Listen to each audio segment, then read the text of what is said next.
have low vision or have another print disability which makes reading, holding a book, or turning a page difficult or impossible. The content is copyrighted by the respective publishers. For more information, please visit us on the web at nfradioreading.org. Hello, this is Dasha, and for the next hour I'll be reading from current issues of the Niagara Gazette on the Niagara Frontier Radio Reading Service. Starting on the 17th of February, front page story, AG Takes Case, by Rick Pfeiffer. A Buffalo police officer accused of killing his wife in a domestic violence incident in Sanborn will face prosecution by the New York Attorney General's office and a possible preliminary hearing on a charge of second-degree murder by the end of the week. Attorney General Letitia James said prosecutors from her office will handle the case against Lance L. Woods, 53, of Lewiston. He faces, at a minimum, a second-degree murder charge in the death of his wife, Alexis Skosilas, 35, inside the couple's Buffalo Street home late Friday night or early Saturday morning.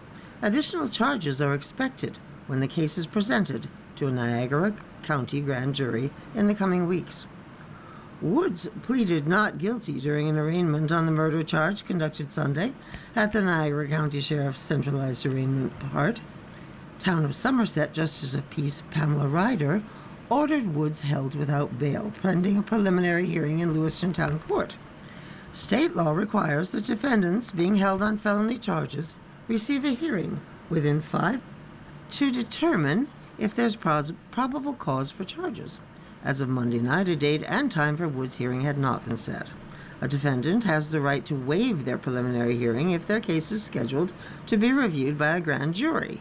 It was not immediately clear if Woods is being represented by the Niagara County Public Defender's Office or by private counsel. Lewiston police said they were called at about 5:14 p.m. Saturday and dispatched minutes later along with New York State Police troopers to a home on Buffalo Street in Sanborn for a welfare check. The dispatch transmission indicated that a female named Alexis could not be reached by family members. The 911 dispatcher said the caller also told them that the female was going through a divorce. The arriving officers said that when they entered the home, they found Skosilas dead. Law enforcement sources said Skosilas had suffered a fatal gunshot wound. Skosilas and Woods, who'd been married for an unknown amount of time, had 2 children, believed to be between the ages of 7 and 10. A statement from the Attorney General's office indicated that the children may have been in the home at the time of the murder. The statement said, while at home with his family, Woods allegedly shot his wife, Mrs. Skosilas, causing her death. Buffalo Police Interim Commissioner Craig Macy said his department was contacted by Lewiston Police at about 1 a.m. Sunday and told that Woods was being sought in connection with a homicide investigation. Macy said Buffalo Police detectives worked in coordination with Lewiston Police to locate Woods. Sources with knowledge of the police efforts said investigators were pinging Woods' cell phone to determine his location. He was located at a family member's home where he'd reportedly dropped off his children. Cheektowaga and Amherst police took Woods into custody at that location. Law enforcement sources said Woods had told another police officer that he was trying to go to Pennsylvania. Macy said the Buffalo Police Internal Affairs Division is also in the process of reviewing the timeline of events of this rapidly evolving situation. Woods has been identified as a school resource officer for the Buffalo Police. He was off duty at the time of his wife's slaying. Although he was off duty, the Attorney General's office said New York Executive Law Section 70B still applies to the incident. The law requires that the Attorney General's Office of Special Investigation assess every incident reported to it where a police officer or a peace officer, including a corrections officer, may have caused the death of a person by an act or omission. Under the law, the officer may be on duty or off duty, and the decedent may be armed or unarmed. Lewiston Police Chief Michael Salata said the homicide investigation remains active. Skosilas has also been identified as a former Niagara County Sheriff's Office corrections officer. Sheriff Michael Filicetti said Skosilas worked for a little over a year at the county jail. Filicetti said she left the jail in 2022. Also on the front page on the 17th, Whirlpool Jet Boats Suing for Lewiston Dock Ownership by Robert Creenan. The operators of Whirlpool Jet Boat Tours in Lewiston filed a claim in state Supreme Court earlier this month stating that it owns the waterfront property it currently leases from the village of Lewiston. The landing slips had operated as state property, which the village oversees, leasing out and collecting rent. New York State was also named in the lawsuit for its role. Whirlpool Jet Boats has operated from the Lewiston docks since the early 1990s, currently using water lots 5, 6, and part of 7 to have guests board the jet boats for their journey on the Niagara River. They claim an uninterrupted chain of ownership for their dockside property going back to 1835, when the Lewiston Steam Company first acquired the parcels and began its operations. In 2009, the State Office of General Services advised a surveyor for the plaintiff that the lands westerly of the water lots were not conveyed by the state, something they reiterated in 2014, where village ownership of lots does not convey any interest below the brink of Niagara River. All claims of New York to the premises are invalid and of no force and effect, and have been extinguished, cut off, and barred from the delivery of the letters patent to the plaintiff's predecessor in title, the complaint states, claiming the plaintiff is free from any and every claim, demand, and encumbrance from the state and village. The current 40-year lease Whirlpool Jet Boats has in Lewiston lasts until October 31st, 2042. The complaint claims that the village's ability to grant easements for the docks does not include the authority to lease, sublease, or collect rents or payments. It states the plaintiff disputed the village's interest in the docks, but entered into the lease agreement in 2002 to avoid interference and maintain uninterrupted access and use. Throughout the term of the lease, plaintiff made required lease payments to the village under protest and with a reservation of rights without admitting the village's right to lease the premises or any interest of the village therein, the complaint states. During this lease, Whirlpool Jet Boats has paid the village more than $400,000 in lease payments, which it claims were wrongfully received. It has also paid more than $125,000 in village real property tax and in excess of $575,000 in county and school taxes. The operators are looking to be refunded for the wrongful payments and declarations that they are the rightful owners and that the village's easements granted are invalid. Whirlpool Jet Boats owner John Kinney did not return a request for comment. He did say to Niagara Frontier Publications that his dispute is ultimately with New York State, not the village. An opinion piece on the 17th, Aerospace Museum cleared for new landing spot. At some point, years back, we wrote an editorial wondering why signage directing visitors to the downtown Niagara Falls Aerospace Museum was still up when the facility had closed its doors 2 or 3 years earlier. It was another lost attraction without anything taking its place. The landscape improved downtown in the years after, but it was a sad time back in 2008 when the museum had to leave its site on the former Carborundum Center building on 4th Street after it was purchased by Seneca Gaming for use as an office building. It took a while to find another landing spot, but the Aerospace Museum eventually sat down at the former Niagara Falls International Airport Terminal building in 2013. On the surface, it seems like a fitting spot for a facility dedicated to our area's ties to the aerospace industry. Many of its aircraft on display come from the Bell and Curtiss-Wright Aerospace companies, based in western New York, along with artifacts associated with Charles Lindbergh, Amelia Earhart, and the NASA Apollo missions to the moon.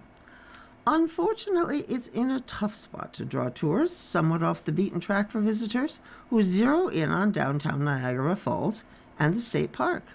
It's even too far out of the way for the Discover Niagara shuttle, which stops at dozens of sites in the area.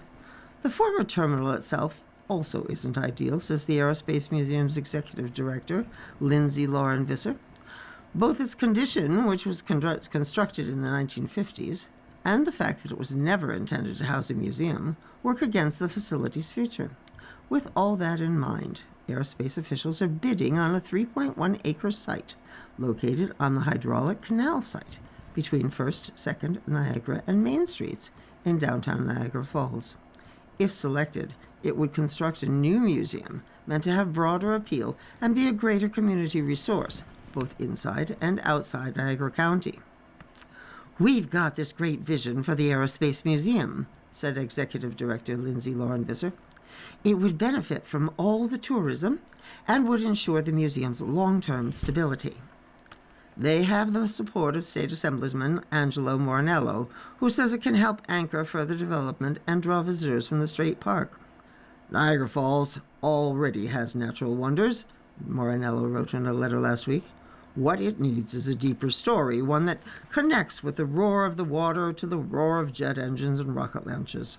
The Niagara Aerospace Museum tells that story, honoring the community of workers and engineers who built machines that broke barriers, protected the nation, and carried humanity beyond the earth.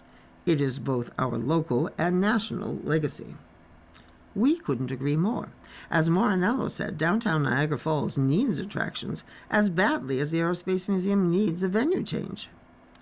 A new updated facility downtown would be a great thing for local tourism. Visser said museum officials are working with Hadley Exhibits to come up with the potential displays, something she described as more immersive, entertaining, educational, and STEM-focused to help encourage a career in aerospace.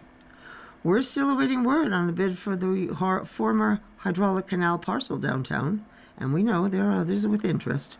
Whatever happens, we hope this gets the ball rolling on the Niagara Falls Aerospace Museum's return to where it should have been all along, downtown Niagara Falls.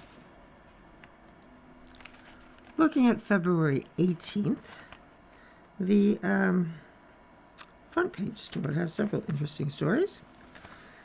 Canadian firm announces $1.3 million U.S. expansion in Falls. Mark Shear. A Canadian metal manufacturing company has agreed to set up a location in the city of Niagara Falls as part of a $1.3 million investment. Local and state officials announced on Tuesday plans by Metalcraft Spinning and Stamping Limited to establish a U.S. base of operation inside a 24,760 square foot manufacturing facility at 4120 Hyde Park Boulevard. Officials from the family-owned business, which has operated in Etobicoke, Ontario for 4 generations, said their investment will involve renovations and the purchase and installation of equipment at the Hyde Park Boulevard site. They also said the move to the American side of the border comes in part in response to what officials described as significant cost pressures and logistical challenges tied to current U.S. tariffs on steel and aluminum. Our expansion into Niagara Falls, New York marks an important step for Metalcraft as we bring over 60 years of manufacturing experience to the area, said Brian Maskson, Metalcraft president. Establishing a local presence allows us to invest directly in the region by creating skilled manufacturing jobs, supporting local suppliers, and contributing to the long-term growth of the Niagara Falls industrial community. We are excited for the future of North American manufacturing. Metalcraft Spinning and Stamping has been involved in custom metal fabrication since 1969, specializing in the formation of shapes and geometries to create smooth, weld-free objects. The company's custom designs are used in many building systems, including roofing, commercial lighting, and HVAC. State officials said 70% of the company's customers are based in the United States. Officials said the project will result in the creation of 17 skilled jobs. The project will be supported with up to $134,000 in tax credits through New York State's Excelsior Jobs program, which would be granted based on actual job creation. Metalcraft expects to create approximately 17 skilled jobs in the region. With the assistance of CBRE Upstate, the facility on Hyde Park Boulevard in Niagara Falls was identified and a lease signed. Metalcraft is actively hiring a local workforce, and operations setup is underway. Thanks to Governor Hochul and Empire State Development, we've created a welcoming environment for companies looking to expand operations, mitigate risk, and seize new opportunities, while also building on the region's long-standing reputation as a hub for manufacturing, said ESD President, CEO, and Commissioner Hope Knight. New York State welcomes Metalcraft and all Canadian companies as they navigate the critical challenges that have been created by tariff-related cost increases. We hope they find new market opportunities, lower costs, and strengthen relationships with U.S. customers.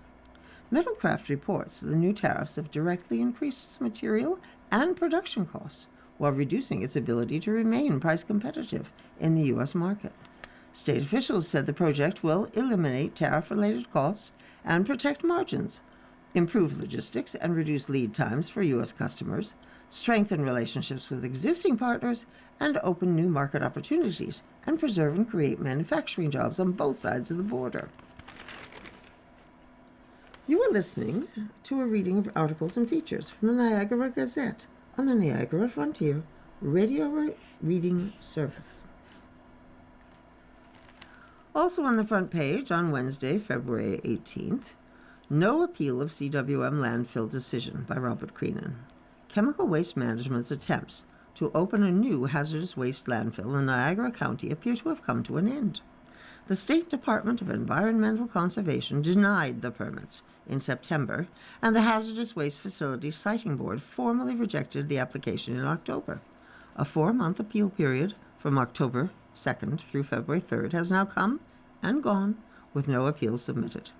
A press release from the Porter-based Residents for Responsible Government, which has fought the new landfill development since CWM originally filed for permits in 2001, said that the end of hazardous waste disposal here represents a new beginning for the town of Lewiston and Porter and for Niagara County, enabling them to grow now and prosper. We are ecstatic and thankful for the community support over the past 25 years, said Vincent Agnello, president of RRG. While CWM could file another application for a new landfill, Agnello said he doesn't see that happening. CWM representatives did not respond to a request for comment.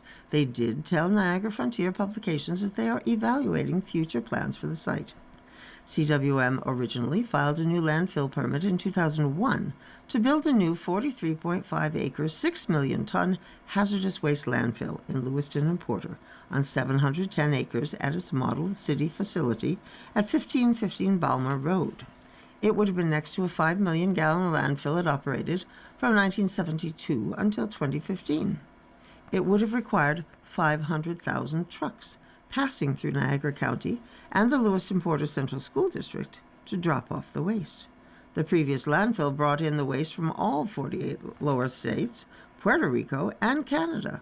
Over 4 decades, CWM also discharged between 15 and 25 million gallons of wastewater from the landfill into the Niagara River, containing PCBs, mercury, and other contaminants.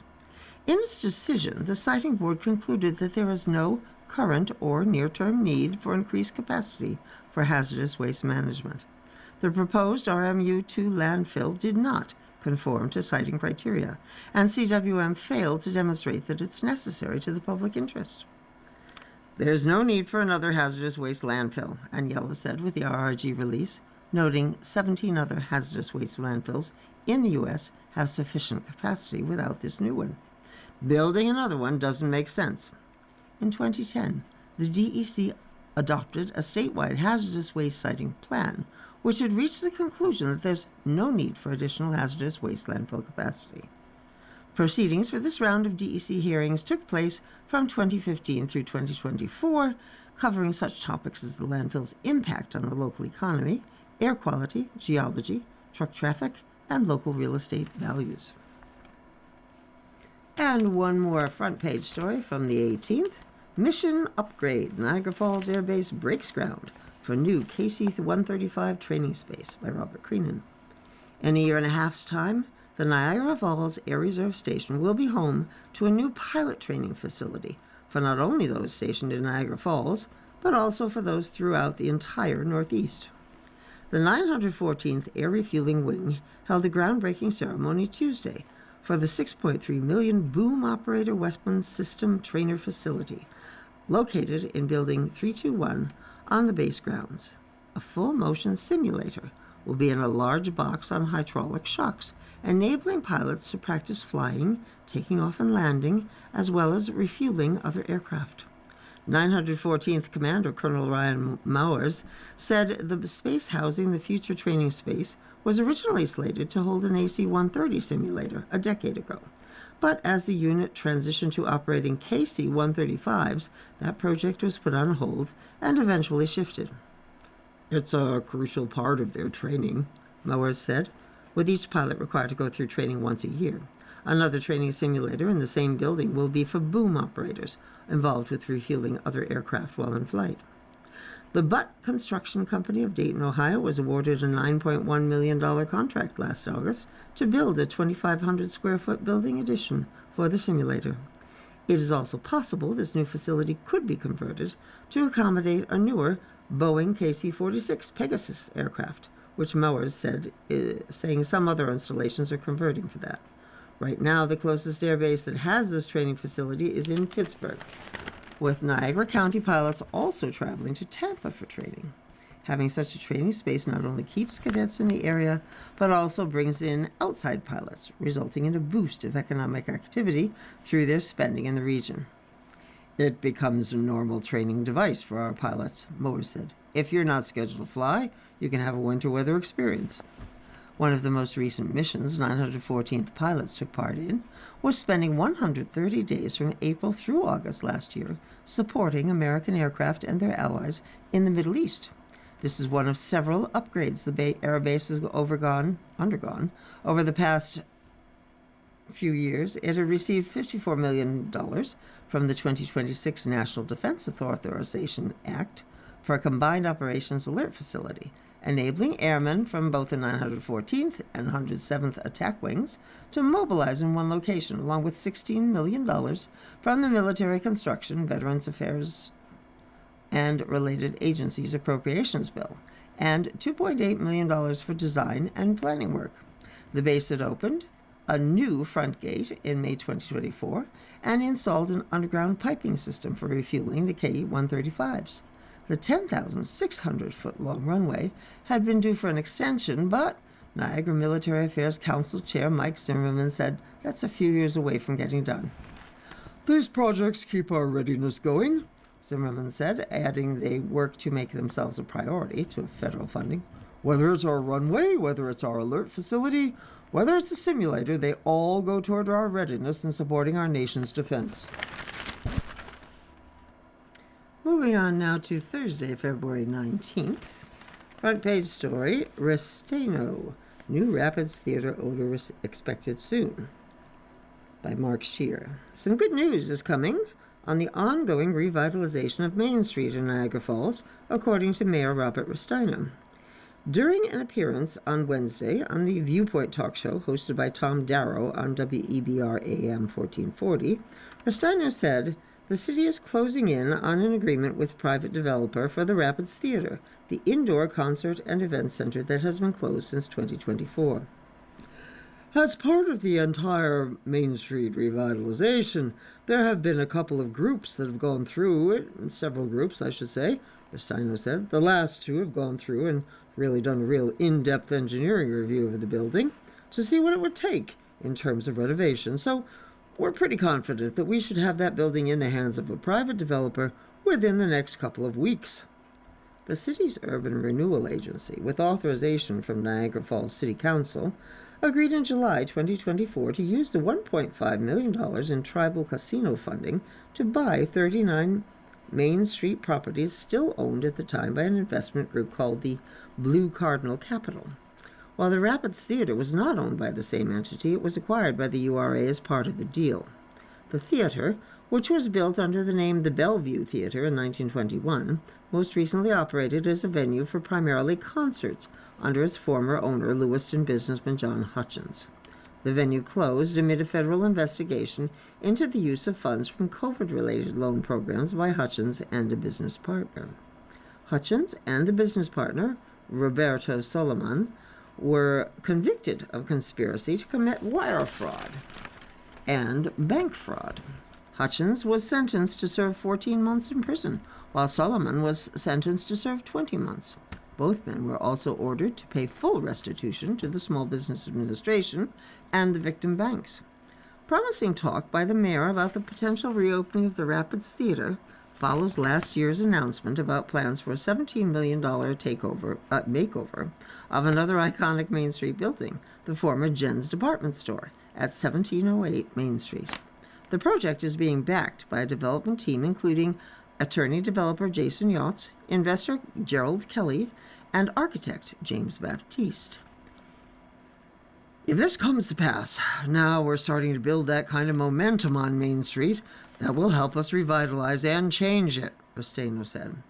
It's not going to be the Main Street that any of us remember, but it will be different, and my hope is it'll be an exciting place for all of us to enjoy, whether it be some vibrant nightlife, or the theater, or whatever it might be. It's just an opportunity to bring that part of the community back to life. In response to a caller who asked if he thought reopening of the Rapids could have an impact on Main Street, similar to what the Riviera Theater does for business on Webster Street, North Tonawanda, Restaino said, "You keep your fingers crossed, because that's what I'm hoping." There is a free pain management workshop coming up. The Niagara County Health Department's free 6-week chronic pain self-management workshop will be offered at Lockport Memorial Hospital, 6001 Shimer Drive, beginning March 23rd. The workshop, slated 9:30 a.m. to noon Mondays, covers both the physical and emotional aspects of managing chronic pain and is designed to provide participants with the skills to manage pain on a day-to-day basis. Topics include exercise, healthy living, pain management, and dealing with concerns such as fatigue, sleep problems, difficult emotions, and weight loss. Individuals with chronic pain and caregivers of persons with chronic pain are welcome. Sign up by calling Stacy Knott, Nursing Operations Manager, at 716-278-8596. For information on how participating in the workshops can help one manage pain, visit niagaracounty.com/chronic pain. There will be a Niagara County rabies vaccination schedule. The health department has released the dates and locations of its 2026 free rabies immunization clinics. State law requires all cats, dogs, and ferrets to have current rabies vaccinations from 4 months of age onward. Pet owners must make an appointment to bring their pets to any county clinic. Registration will open on the first day of business of the week of the clinic. Go to www.niagaracounty.gov/rabies clinic or call 716-439-7490. Note the paperwork and pet containment requirements. This is the clinic schedule. April 11th from 9 to noon at the Town of Somerset Highway Garage, 8700 Haight Road. On June 6th, 9 a.m. to noon, at Hyde Park Oasis Centennial Pavilion, 911 Robbins Drive in Niagara Falls. July 11th, 9 a.m. to noon, at the Town of Wilson Highway Garage, 13356 Wilson Cambria Road. September 12th, 9 a.m. to noon, at the Town of Lockport Highway Department, 6560 Dysinger Road. And December 5th, 9 a.m. to noon, at the City of North Tonawanda Public Works Department, 758 Erie Avenue. From the front page on Thursday, February 19th, 2026, Twin Cities Split. Canal Fest moving to North Tonawanda's Gratwick Park, by Robert Creenan. The popular Canal Fest, which has stretched along both sides of the Erie Canal and the Tonawandas, will be moving entirely into North Tonawanda this year.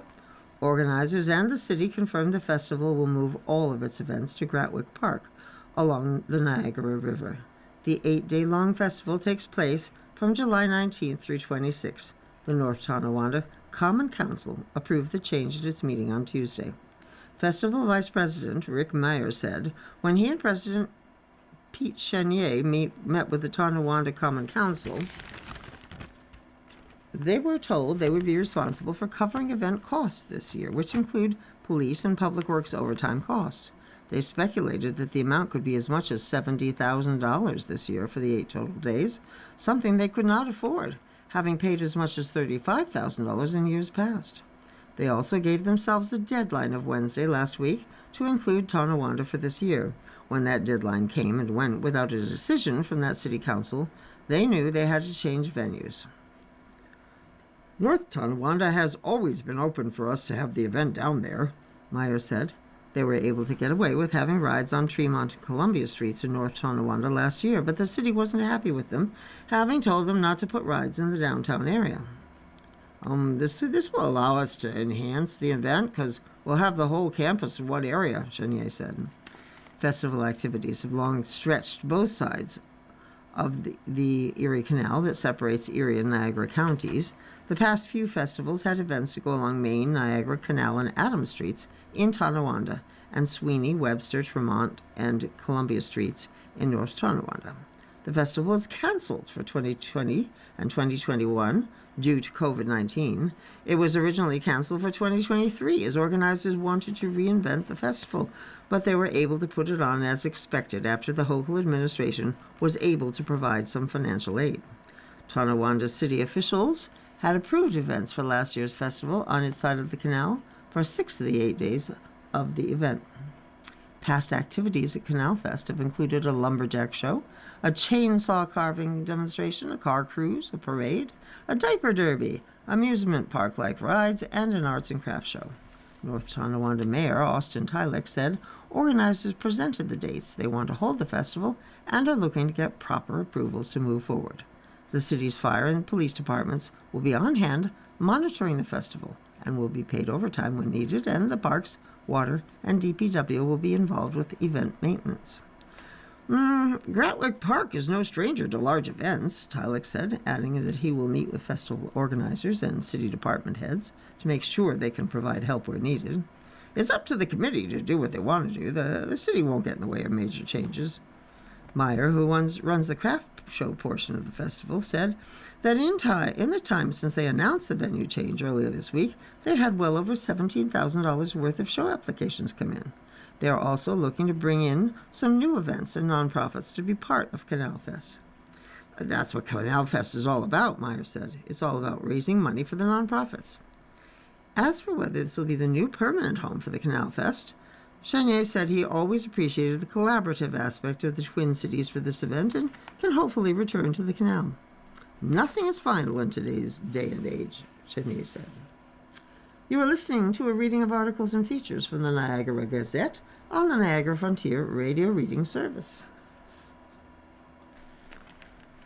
On February 20th, Friday, the news front page, new tenant for Save-A-Lot site on hold, by Mark Shear. A business considered by Mayor Robert Restaino's administration as a possible replacement tenant for the former Save-A-Lot grocery store location in the Niagara Falls City Market won't be moving into the space after all. During an appearance this week on Viewpoint talk show hosted by Tom Darrow on WEBR AM 1440, Restaino said the potential tenant has opted out of the city market as a possible location. We had hoped to move another business in there. I think the business ultimately is going to remain in its own footprint. They had a new arrangement with their landlord, so things changed there. On the same program last June, Restaino said he was optimistic about the market's future, adding that his administration was in active talks with a trio of grocers who expressed interest in filling the commercial space vacated by Save-A-Lot, which closed its store in the market April 2025. On Wednesday, Restaino said his administration is now working to reestablish some contacts in the city for the property. But there is nothing to report yet. We continue to actively market it, he said. Restaino didn't touch on the status of the state-assisted city market redesign. He estimated last June that construction could start, pending awarding of bids to contractors sometimes later this year.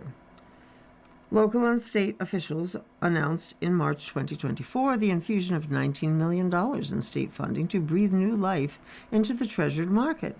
But the first phase of the project called for business planning and a concept design for physical renovations at the site. The Regional Revitalization Partnership, a partnership between the state-run Empire State Development Corps, local governments, and several Western New York foundations, retained a consultant to oversee the design. And offering city youth a voice, Niagara Falls City Council forms advisory committee by Rick Pfeiffer. Niagara Falls City Council members have given their approval to the establishment of a youth advisory committee. The unanimous decision will create a youth panel aiming to connect with young people in the city and strengthen their engagement in civic life, public safety, neighborhood stability, and long-term community success. The establishment of the committee fulfills a campaign promise of Council Member Brigitte Miles. "We need to listen to our youth," Miles said. "They feel unheard and we need them." The committee was created under provisions of the Falls City Charter that permit the City Council to establish citizen advisory bodies to provide advice and recommendations. Miles said she and other council members are looking to receive community and youth-informed recommendations regarding youth opportunity and quality of life priorities. The committee, in its first year, is being specifically tasked with 4 matters of concern to the council. Council members have asked the committee to look into youth recreation and safe spaces, including recommendations on after-hours recreational opportunities. The committee will also address youth employment and workforce pathways, with an emphasis on summer jobs, internships, and training connections. Miles said, "The committee," youth on page 4, will undertake a citywide listening tour to identify youth quality of life priorities and follow up its findings by making recommendations for actions to the City Council. The committee will also look to promote greater civic engagement among Falls youth by improving participation and awareness among young people in community life. The resolution establishing the YAC requires a written report of recommendations to the City Council no later than the last council meeting in December 2026. The 9-member committee concludes the city's former Youth Services Director, Sanguine Starks, along with youth leader from the Falls Boys and Girls Club, a pair of Falls District teachers, and a 10-year-old student from the Henry J. Abate Elementary School, among others. All the committee members are volunteers who reached out to Miles. "These people responded, and I think it's going to be great," Miles said. On the opinions page on the 20th, there is a column by Richard Feltman, who is an Indianapolis family physician and was Indiana's state health commissioner from 1997 to 2001, who writes about critical health issues. "Withdrawal from WHO is dangerous. 1 year ago, President Trump initiated the U.S. withdrawal from the World Health Organization by executive order. It's an irresponsible, uninformed, poorly thought out, and dangerous decision. In order to withdraw, WHO agreements plus federal law require 1 year's advance notice, as well as fulfillment of outstanding financial obligations to the WHO. The withdrawal could now be finalized. However, Trump refuses to pay the financial obligations, but will proceed essentially unchallenged. He earlier ordered the Centers for Disease Control and the Prevention to terminate all collaborations with the WHO and to cease WHO payments. He claims that our assessments are far out of proportion to those of other wealthy countries, particularly China. Indeed, the U.S. is the largest funder of the WHO, 22% of the total WHO assessments. China is 15%. The WHO, with 196 member countries, is part of the United Nations. Among many essential health functions, it works to contain serious disease outbreaks, identify novel and emergent diseases, collaborate primarily with the U.S. to develop new vaccines, including seasonal influenza, and maintain high vaccination rates for serious diseases in underdeveloped countries. Consider its global role in the elimination of smallpox, the near elimination of polio, and the great progress in HIV/AIDS control. We should have continuing concerns about emerging diseases, including monkeypox and avian influenza, and controlling Ebola, Zika, dengue, influenza, Marburg virus, and others. Aside from COVID-19 vaccine development, President Trump's handling of the pandemic in the U.S. was slow and chaotic. Nonetheless, Trump has criticized the WHO for its handling of the pandemic, failure to institute reforms, and lack of independence from political influences. He has, without good reasons, accused the WHO of conspiring with China to cover up the true origins of COVID-19. Granted, the WHO has shortcomings. It's imperfect and has been criticized in public health circles for inefficiencies, complicated bureaucracy, and, at times, relatively slow responses. But American and foreign public health officials worry that if the U.S. pulls out, there will be dire consequences to global health security. Disease surveillance, deployment of vaccines and medications, worldwide humanitarian relief and responses to serious disease outbreaks and pandemics could be egregiously weakened. Ending membership will isolate America. It will thwart participation in information sharing and coordination during health emergencies with foreign partners and hinder our own future pandemic planning. We will lose a diplomatic entryway to engage countries with which we have poor political relationships. We will have no input and lose our role as the major influencer on international health policy and health regulation development, opening the door for China and Russia to have increasing influence. It appears Trump is myopically willing to throw the baby out with the bathwater. Withdrawal is not the answer. There is no question that the WHO has saved millions of lives in America and worldwide since its creation in 1948. Notable public health experts have publicly called this decision, quote, a catastrophic mistake and a grave strategic error, and warned us that our public health agencies would be flying blind. Lack of communication, not knowing what's happening in the world, and no access to critical data are dangerous things. Remember that in this age of global travel, a disease outbreak anywhere is a threat everywhere and can swiftly affect the U.S. Trump progressively isolates the U.S. by alienation of NATO allies with offensive rhetoric, tariffs, and withdrawal from other United Nations and international agreements. One thing is clear: isolationism doesn't work for infectious diseases. The last issue for this week's reading is Saturday and Sunday, February 21st to 22nd of the Niagara Gazette. Front page story: North Tonawanda church pastor charged. The pastor of a North Tonawanda church, who has served as team chaplain for the Buffalo Bills, is facing a harassment charge following complaints from one of his parishioners. The incident occurred on December 23rd, according to North Tonawanda police, who were initially dispatched to Our Lady of Chestochoa Church on Center Avenue, but went to the home of the complainant for an interview. She told officers she'd been at the church earlier that day to help the Reverend Michael LaMarca with flower arrangements, but was late due to a doctor's appointment. She said an argument ensued, during which she said LaMarca told her to leave and give him back her keys to the church. While returning the keys in another room, she told police LaMarca walked in and they began arguing again, at which point she said LaMarca grabbed both her upper arms and pushed her up against a counter. She said she told LaMarca to let her go and stop touching her, and was able to wrestle herself away from him and leave the church. The North Tonawanda police officer noted that a friend of the woman was there and told him she'd witnessed LaMarca grab and push her. The complainant told police December 23rd she didn't wish to pursue charges. On December 24th, North Tonawanda police were dispatched to speak with the woman again. She told an officer she'd gone to see a doctor, and the doctor told her she had a contusion on her upper left arm. The officer said he observed a small contusion on her left arm. At that point, the woman told police she wanted to pursue charges and wanted a full stay-away order of protection. On January 9th, LaMarca turned himself in to North Tonawanda police and was arraigned in the North Tonawanda City Court on a charge of second-degree harassment, according to Channel 7 News. LaMarca was appointed the Bill's Catholic chaplain in 2023.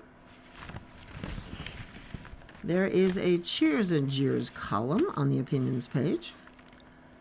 Cheer. We heard a lot last year about how a drop in border crossings from Canada was going to hurt the local economy.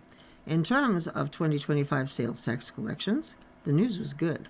Niagara County saw in excess of 5% growth in sales tax revenues, coming in at $102,944,000, almost $5.5 million increase over 2024. Niagara County Legislature Chairman Mike Hill credits the county's continuing efforts to diversify its economic base. Early in 2025, some were expressing concerns that sales tax revenue would take a significant hit due to a decrease in Canadian traffic, he said.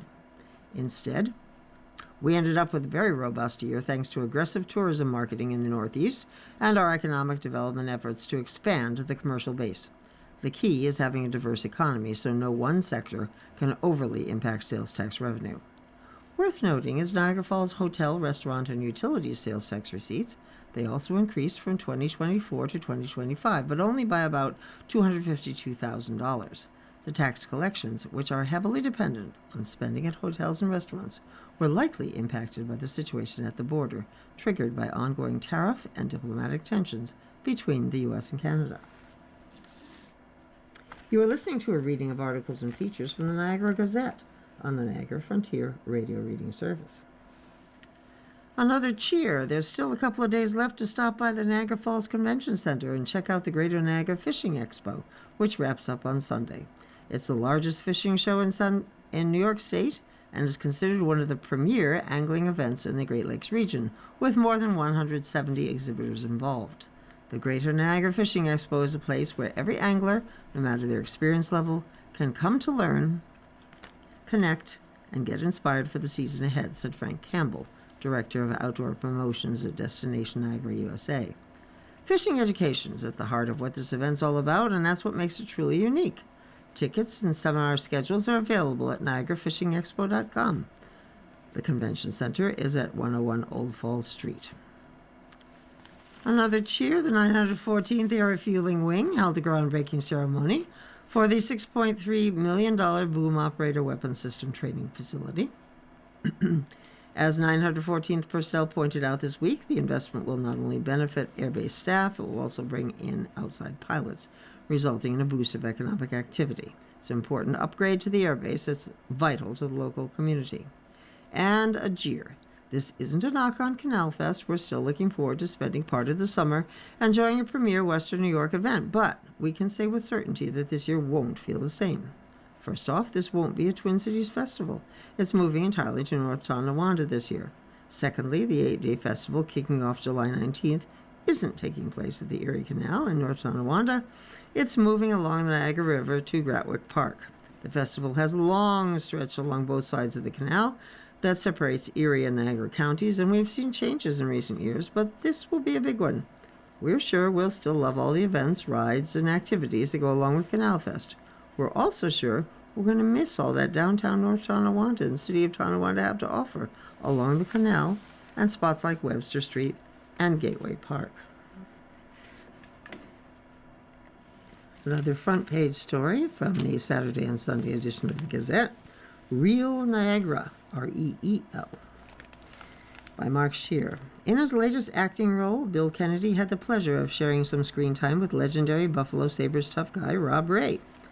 As a producer working behind the scenes of the film One of the Good Ones, the former Niagara Falls City Councilman got to do something he equally enjoyed, scout locations in and around the city so they could be used as a backdrop in several scenes. A lot of my Niagara Falls connections and relationships and friendships helped me leverage a lot of locations people can actually see, Kennedy said. There are some good Niagara Falls connections to the film. Kennedy, who's worked as an actor for years, got involved in One of the Good Ones by producing the movie after responding to a Facebook film group post from executive producer Tom Paolino, who was looking for potential shooting locations in western New York. Kennedy submitted several sites, many in the Falls, and Paolino and the movie's director, Julia O'Hara, loved what they saw. As a result, the movie's courtroom scenes were filmed at Town of Niagara Town Hall. Producers used Antonio's Banquet and Conference Center, owned and operated by the Strangio family of the Falls, to portray the Rehabilitation Center. Kennedy, who's a lifelong friend of Falls hotelier Frank Strangio, said crew members also stayed at the Strangio family's Cambria Hotel during filming and shot several scenes from the movie inside that location. There's also a scene along the edge of Niagara Falls itself. Kennedy personally scouted one location, a private home in the town of Wheatfield, that was used to film a scene involving a log cabin in the movie. Kennedy noticed the house while out driving one day, stopped, and knocked on the door and met the homeowner, who was happy to work with the film crew. A scene featuring Paolino's character, Dino Lessi, and his investigator having drinks, was filmed at Elio De Paolo's restaurant in Buffalo. This is also where Kennedy's character, Paranoid Perry, is introduced, whom he portrays in a Jim Carrey style. It's a locally made film with 90-plus Western New Yorkers who were involved in it. That's the big thing, Kennedy said. Kennedy, who served as a Falls councilman from 2018 to 2021, got involved in the theater production for the show, presented by Lancaster Regional Players and Theater in the Mist in Niagara Falls. His first brush with Hollywood movie making came in 1998, when he was invited to the set of director Kevin Smith's film Dogma. From there, Kennedy won a pair of national acting contests and later found work on several television shows, the most prominent being Expedition X, featuring Niagara Falls on the episode Niagara Nightmare. Closer to home, Kennedy co-produced a movie called Attack of the Killer Shrews, which was a remake of the 1959 cult classic The Killer Shrews. Kennedy also played a sheriff in the movie named Martin Blake. In 2022, he played in the role of Sheriff Preacher in another locally produced movie, Guns of Eden. Both films are available on Amazon Prime. In his latest movie, Perry meets Rob Ray in a bar, DePaulo's, and the two have a quirky chat, some of which covers Ray's role as an on-ice enforcer for the Sabres. He was good. We had fun with him, Kennedy said. Cast and crew will be on hand for a local screening of one of the good ones at 11:30 a.m. March 8th at the North Park Theater, 1428 Hurdle Avenue in Buffalo. The event will feature a question and answer session following the screening. Kennedy said he's looking forward to taking on more roles both in front of the camera and behind the scenes in the future. I'm still grinding, and I'm still working, and I'm still doing what I love doing, Kennedy said. This one just kind of fell in my lap. And North Tonawanda passes noise ordinance changes, by Robert Creenan. The North Tonawanda Common Council has approved changes to its noise ordinance, limiting noise levels in certain parts of the city. Council members voted 3-2 in favor of setting the decibel levels in the ordinance from residential areas to 60 from 7 a.m. to 10 p.m. and 50 from 10 p.m. to 7 a.m. Alderman Gabrielle Richards and Will Schulmeister voted against it, feeling the ordinance should keep the decibel maximum levels at 65 and 55, respectively, as originally recommended by the outside's acoustics expert. Some members of the public who spoke at Tuesday's meeting wanted noise levels set even lower, but called the proposal a good start. At this time, we got to take whatever we can get, said Fairmont Avenue resident Mark Polito. This noise level we live with is literally unbearable. It's going home, it's into the sanctity of your own home and having it suffocate you within it because that's how we feel. The majority wanted to listen to the public, Mayor Austin Tylick said. This is what was passed. City officials had been working with Les Blumberg of Noise Pollution Clearinghouse throughout 2025 to come up with the changes, which include incorporating decibel frequency levels in measuring noise along decibel A, this is decibel C and decibel A levels, higher fines for penalties, and updatings with what are considered clear operating hours in differently zoned areas. Other noise levels set in place for 3 different kinds of land use are residential or public space, 55 dBA from 7 a.m. to 10 p.m., 50 dBA from 10 p.m. to 7 p.m. Commercial, 60 dBA and 65 dBc from 7 a.m. to 10 p.m., 55 dBA and 60 dBc from 10 p.m. to 7 a.m. Industrial, 65 dBA and 70 dBc all day. The original ordinance dates back to 1978. The city had dealt with many noise complaints from the DigiPower X crypto mining facility on Erie Avenue, having served it with noise citations in this past center. Tylick previously told the Gazette these noise ordinance changes were not being made just because of one business. The council also approved hiring the firm Nussbaumer and Clark to carry out engineering work for the first phase of the North Tonawanda Botanical Gardens renovation. That includes redesigning the front parking area and creating a central island that will capture stormwater and prevent polluted runoff from going into Tonawanda Creek. It received last year $98,000 in Niagara River Greenway funding for the purpose of hiring an engineering firm for this work. And in the few minutes we have left, there's an article on February 19th, which is longer than I will be able to read, so you could call if you want to hear more about it, on Swallow Hollow, which is a nature trail for everyone. This is by Bob Confer, commentary. Spring is a magical time to visit the Iroquois National Wildlife Refuge. For a 3-month period, bird watchers literally come from all over the world to view migrations. First it's the waterfowl, then it's the shorebirds, last come the warblers. I encourage anyone going for this to stretch their legs and traverse some of the refuge's trails. One of them, the Swallow Hollow Trail, has always been a favorite of families, joggers, and schools due to its flat, dry trails and unique boardwalk. Those characteristics make nature accessible for all, and there's plenty of it. The 1.3-mile trail traverses through a mixed bag of habitats, all of which offer some fine viewing of plants and wildlife and arguing one of the better warbler migration stops on public land in all of western New York. You start your hike at the parking lot and head to your left, walk on 1/3 of a mile on a boardwalk that's raised 3 to 5 feet above the often swampy forest floor. It's an engineering marvel. You won't find any rickety planks. The walkway is flat and it's high quality, protected on the sides by chain link fencing and wooden rails. The forest underneath the boardwalk typically holds some water into early summer, providing vernal pools very important to baby frogs, toads, and salamanders. Upon leaving the boardwalk, a creek parallels the next section of path, which is finely crushed gravel that heads 1/3 of a mile due west. There you will be serenaded by and see numerous frogs of various species. It's also home to plenty of snapping turtles, which will lay their eggs in that path in the early summer. The trail then makes a 90-degree turn and allows you to view a large marsh of approximately 80 acres in size. In the spring, it affords viewing of and listening to a wide variety of ducks, coots, and rails. The remaining half-mile of trail skirts this marsh.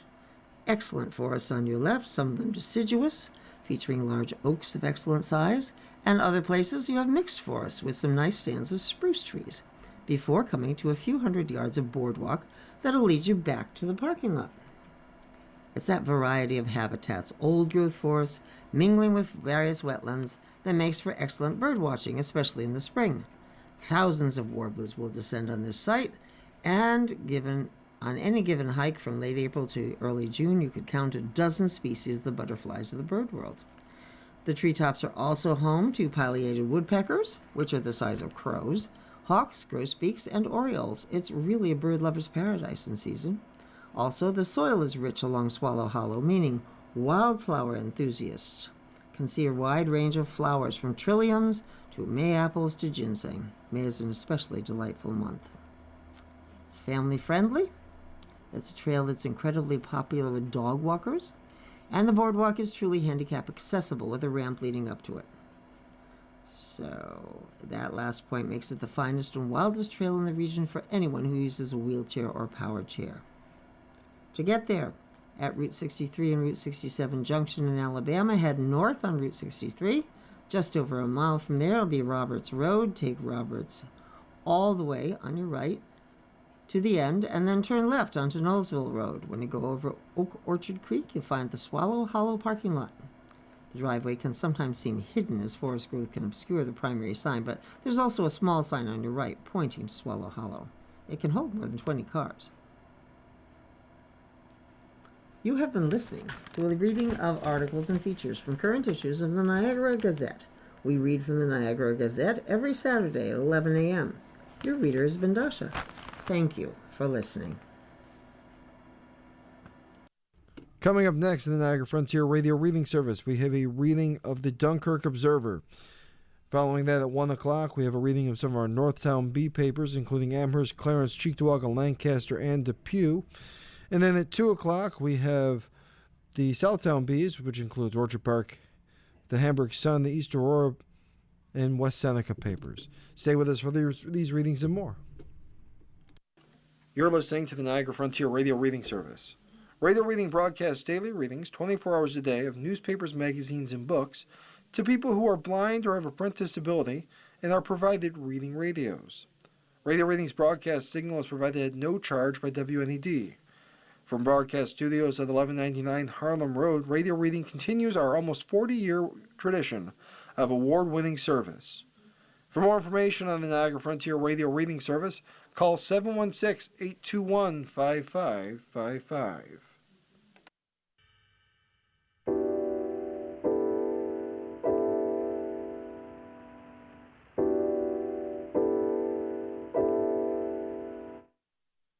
The following program is intended for listeners who are blind, have low vision, or have another print